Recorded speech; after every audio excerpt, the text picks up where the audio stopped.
You made it clear just now bahawa Datuk Seri bukan nak menjatuhkan Presiden UMNO, tapi persepsi umum tiba-tiba ada seorang pemimpin UMNO yang membuat laporan polis terhadap 1MDB yang ramai kira seperti projek Perdana Menteri dilihat bagai satu gerakan untuk undermine Perdana Menteri. Bagi orang yang melihat begini, apakah komen Datuk Seri? Inilah segelintir daripada pemimpin-pemimpin yang saya kata tadi, mereka ni kurang bijak. Saya tak faham dengan segelintir daripada pemimpin-pemimpin seperti ini. Semalam telah terbukti apabila seorang ahli UMNO membuat laporan polis terhadap 1MDB, sanjungan pujian begitu hebat kepada saya. Orang bukan macam saya ni bukan orang yang nak menjatuhkan Presiden UMNO. Orang yang macam saya inilah orang yang yang membantu Presiden UMNO pada hakikatnya. Tindakan saya kemarin disanjungi oleh rakyat jelata, dipuji oleh rakyat jelata, dan mereka puji UMNO apabila saya bertindak sedemikian rupa kemarin. Jadi hakikinya saya membantu Perdana Menteri.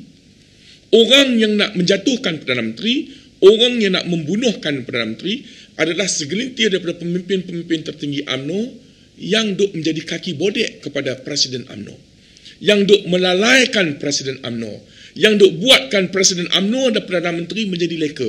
Inilah orang yang sebenarnya nak membunuh karya politik Perdana Menteri. Kalau kita lihat pemimpin-pemimpin tertinggi UMNO ni, kadang-kadang kita merasa sedih juga. Perdana Menteri pun manusia macam kita. Manusia tak pernah terlepas daripada melakukan kesalahan. Apabila manusia melakukan kesalahan, kesilapan, adalah menjadi tanggungjawab manusia lain untuk menegur secara tertib, secara ikhlas, agar beliau tidak tersesat secara lebih lagi. Tetapi perkara ini tidak kelihatan di kalangan pemimpin-pemimpin tertinggi UMNO. Apa saja yang dilakukan, baik ke tak baik, betul ke tak betul, semuanya betul. Ini harus ditukar. Ini harus direform di dalam UMNO. Minda kolot ini harus dihapuskan di dalam UMNO. Revolusi mental harus dilaksanakan dalam UMNO. Sekiranya UMNO mahu disayangi, sekiranya UMNO mahu terus relevan hingga ke akhir hayat. Jadi kalau 1MDB ni tersasar sekarang, adakah ini orang yang patut dipersalahkan adalah orang yang berada di persekitaran Perdana Menteri? Saya tidak menuding jari mengatakan mereka salah dan sebagainya, tetapi mereka harus bertanggungjawab.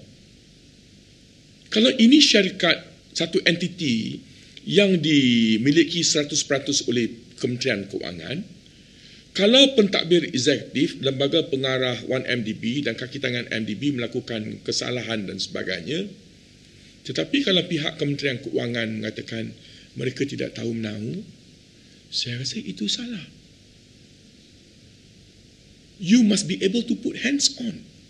Sebagai Perdana Menteri, you mesti ada ability untuk pantau, untuk kontrol anak-anak syarikat Kementerian Keuangan. Seperti mana Yang Amat Berbahagia Tun Dr. Mahathir Mohamad dulu. Siapa boleh menipu Tun Dr. Mahathir Mohamad? Beliau tahu segala-galanya. Itulah dia kualiti Perdana Menteri. Adakah Perdana Menteri sekarang ditipu 1MDB? Saya tak berani buat sebarang komen untuk soalan ini, tetapi saya secara jujur dan ikhlas, dengan perasaan penuh rendah diri, perasaan tawaduk, saya ingin merayu kepada Yang Amat Berhormat Perdana Menteri merangkap Menteri Keuangan Malaysia agar berilah sedikit perhatian terhadap isu 1MDB. Buatlah sedikit kajian secara in-depth terhadap kedudukan 1MDB demi untuk memelihara kepentingan rakyat dan juga kepentingan kerajaan serta juga kepentingan UMNO.